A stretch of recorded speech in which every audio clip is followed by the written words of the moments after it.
Panibagong araw na naman at panibagong vlog at panibagong blessing, dahil every gising ko isang blessing. So ngayon pa lang tayo palusong. Alas 10 pasado ang ating oras. Mga 10:35 siguro ngayon. 10:30 kasi ako umalis bahay. So nandito na tayo sa Barangay Concepcion.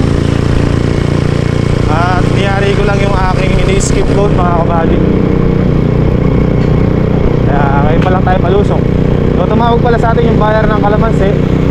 So mababa talaga ang kalamansi ngayon, mga kabady. 600 to 700 pesos per red bag ang netuhan. So ibig sabihin, mga kabady, malinis na yun. Ibig sabihin naman ng malinis, labas na doon yung bayad ng mamimitas tsaka yung bayad sa red bag. Baga neto na siya, net na. Sabi ko sa kanya, papalakihin ko muna ng bahagya yung mga bunga, para nang sa ganun medyo maiangat pa ng konti. Sabi ko sa kanya, pagka 1,000 na pwede na ako magpapitas. Diba?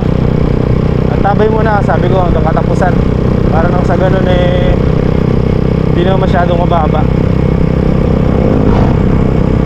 So kahapon na itanim natin yung kamatis natin na 10 tray.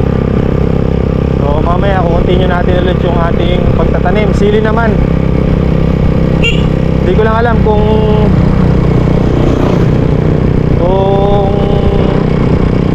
naipakita ni Kuya Rodel yung sample ng sili. Kung pipitasin namin din mamayang hapon para bukas ng umaga ang biyahe. Update ko kayo mamaya pagdating natin sa farm, para alam natin yung schedule natin. Nakabili na rin pala ako ng gamot. At mamayang hapon excuse me, ay mag-spray tayo ng sitaw nang mapuksa natin yung mga uod.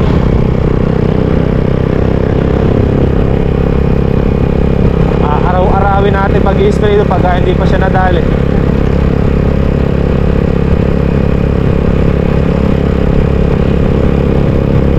Kumbaga nakasalida yung mga uod. Gawa ng klima din siguro yan. Sobrang init tapos biglang aambon. Kaya ganun siguro.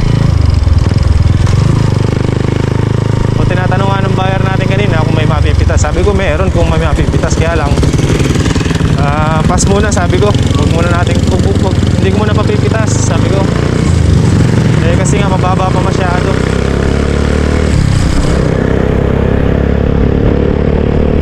Sabi niya kasi maaalanganin daw siya sa biyahe niya, kulang daw yung karga niya. Sabi ko, natuwa mo ako 1,000, papipitasin kita.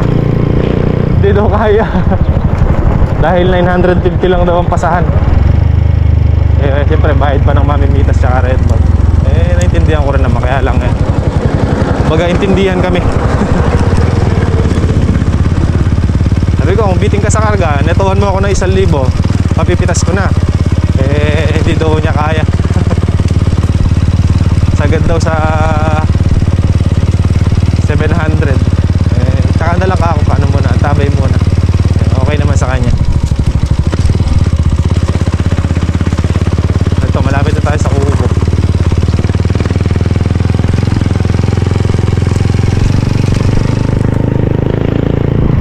May nagtatanong pala sa mga kambing natin, mga kabady. Ito pala yung mga kambing natin. So yan, magbabawas ako ng kambing. Bali ano yan, 18. Tapos meron din si Kuya Rodel dyan. May kambing din si Kuya Rodel dyan. So sa mga gusto mag-alaga ng kambing, ito po, magbabawas po ako ng kambing. Baka gusto nyo, may dumalaga, may mga turet, may inahin. Magtitira lang siguro ako mga 2 inahin tsaka 1 potro. So binibenta ko yan kasi pag nagtanim dito wala na kami sugahan. Marami na rin sila, mga ba, 18. Namatay kasi yung 2, yung isang inahin tsaka yung isang dumalaga. Yung isa nabigti, tapos yung isa namatay. Kaya dapat 20 na yan So bultuhan sana kung may bibili. Package, mga kabady. Yung 10 piraso, 10 piraso. Mga 10 piraso siguro yung i-out natin. So, yan. Message nyo lang ako mga kabady sa mga interesado kung gusto nyo mag-alaga ng kambing. So may ano na yun, hindi siya native. Although native mga kabady, pero may ano na siya, may halo na. Mestizo or mestiza. Kaya nga. So message nyo ako mga kabady, pag-usapan natin yung presyo ng kambing. Hindi na ilugay mga kabady kasi malaki naman yan.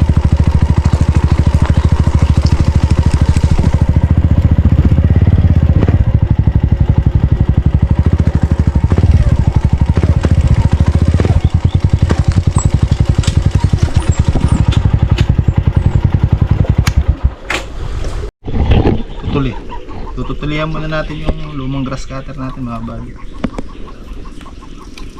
Kaya pala yung masati walang langis eh. Kaya walang langis no, hindi mo ito nagamit. Baka din rain ko to, nakalimutan ko lang yung pinarama. Posibleng mawalan siya ng langis eh, hindi tinatanggal.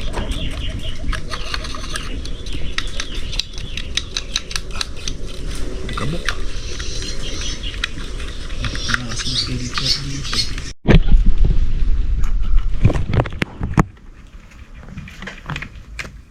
Old but gold, no, B? Namalit ko yan eh. Nabas ko si ni Arby dati pa. Tumagal tuloy. Siya tuloy nagwagi.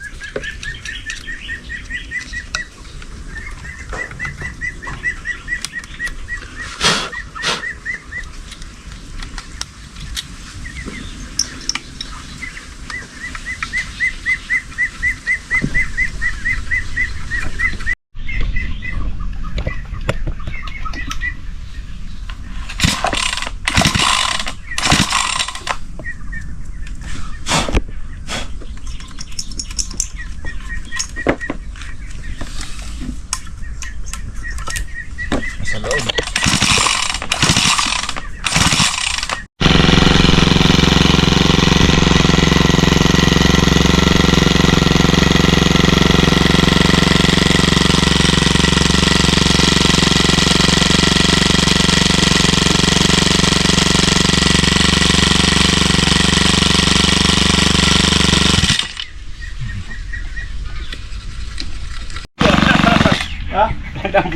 Pag walang tambucho na kamapler.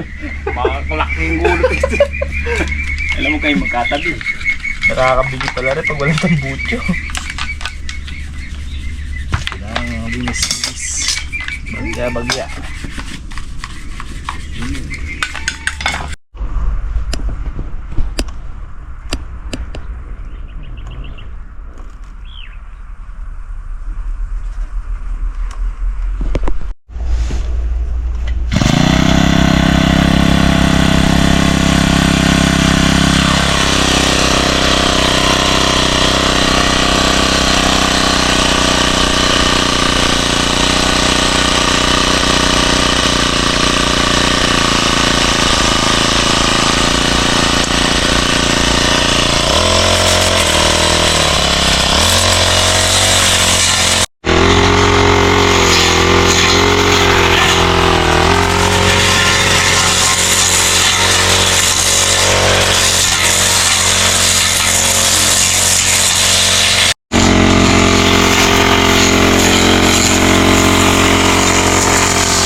mga buddy, isang area na lang yung ating ginagrass cutter ko sa kabila.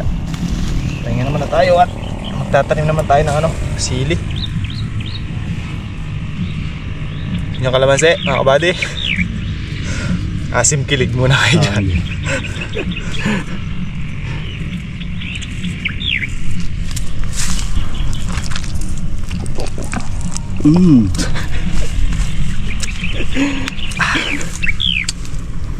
Pampawala umay ni. Tamis. Hindi ka mga kabady oh. Unat mo nga likod mo ka. Hindi mo na nakabalok to. Pag inulat niya yung kabady, hirapan siya magbalik uli. Hindi mo na sumatset.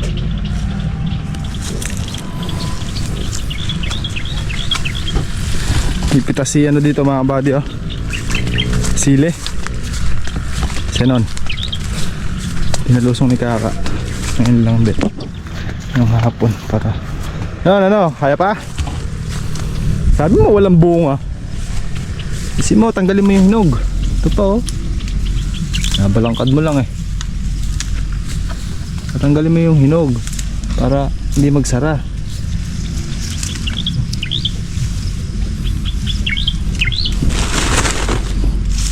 Ito.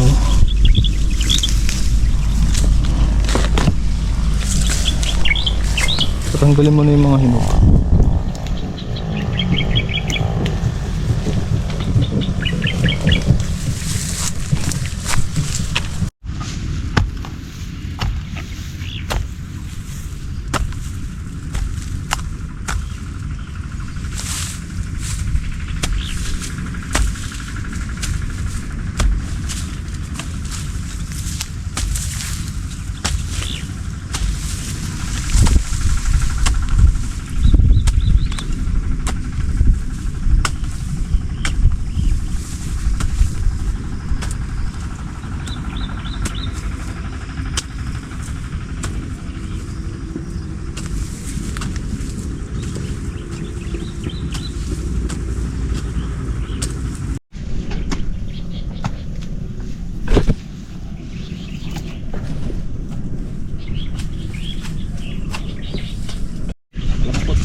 Tapos pa kasi ito eh.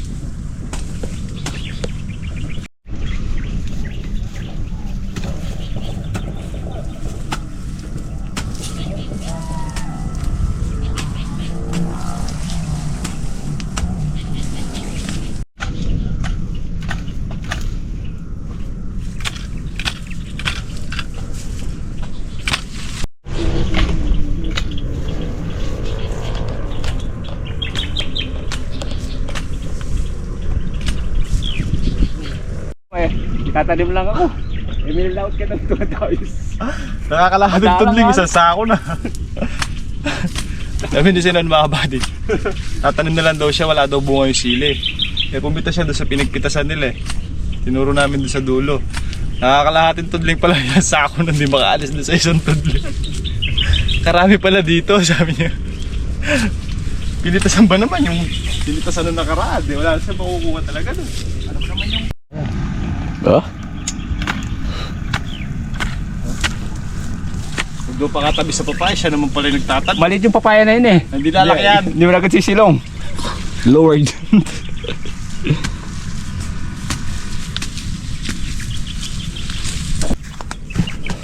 Si tray pa ang tinatanim natin sili.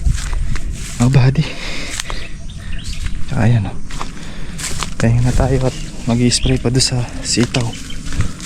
Pilatingan ko pa yung 2 tudling na ampalepal. Wala pa. Gotta go.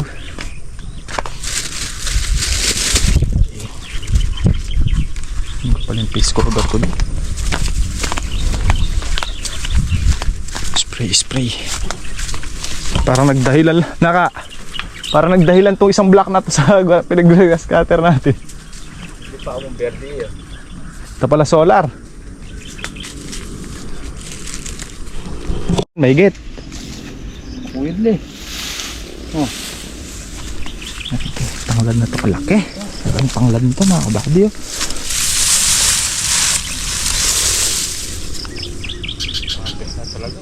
Harvest na yung tanglad natin ah. Buyer po ng tanglad. Pumunta po kayo dito sa Lucky Farm. Ito na lang yung ginagrass cutter namin mga kabady. Ang area na to. Tapos na dun oh. Doon tapos na rin. Sa mga naghahanap po ng tanglad dyan, dito po sa Lucky Farm marami. Mga nasa 700 puno. Pakyawan.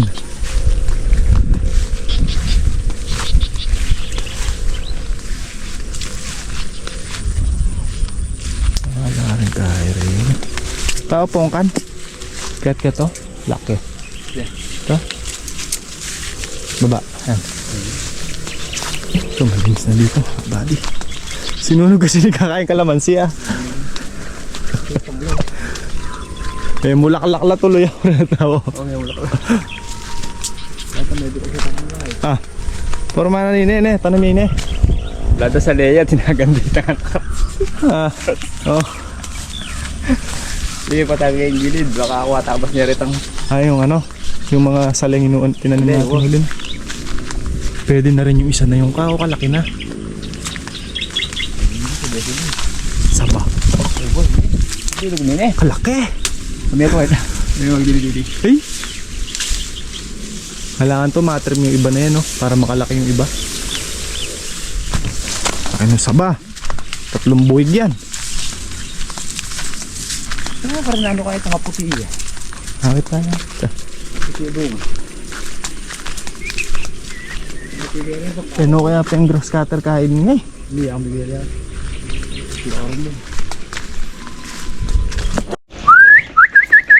Ayun na ano yung sorghum mo? Oo. Ha? Kaya sa napon. Oo.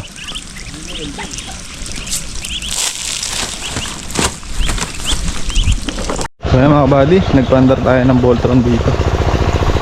Tubigan natin tong kalahati hanggang sa naabot yung tubig. Kasi kaka na daw mag-spray at titingan ko na lang yung ano doon. Ay 3 tudling na isang sitaw, 2 ampalaya. Ayan, tubig ka muna dyan. Kabady, lumakina na yan. Hindi pa nabinsil yung uod yan eh. Ang ligo kasi sila dyan. Kaya medyo makapal na kasi mga kabady at nalalapad yung dahon. Hindi tumatagos pagka yung decharge lang. So yan yung lumaki na. Sunod pag malaki na yung power spray na gagamitin natin. Ayan mga kabady. Kaya naman 2 tudling na lang. Ito tsaka yung kabila. Ang wala pa.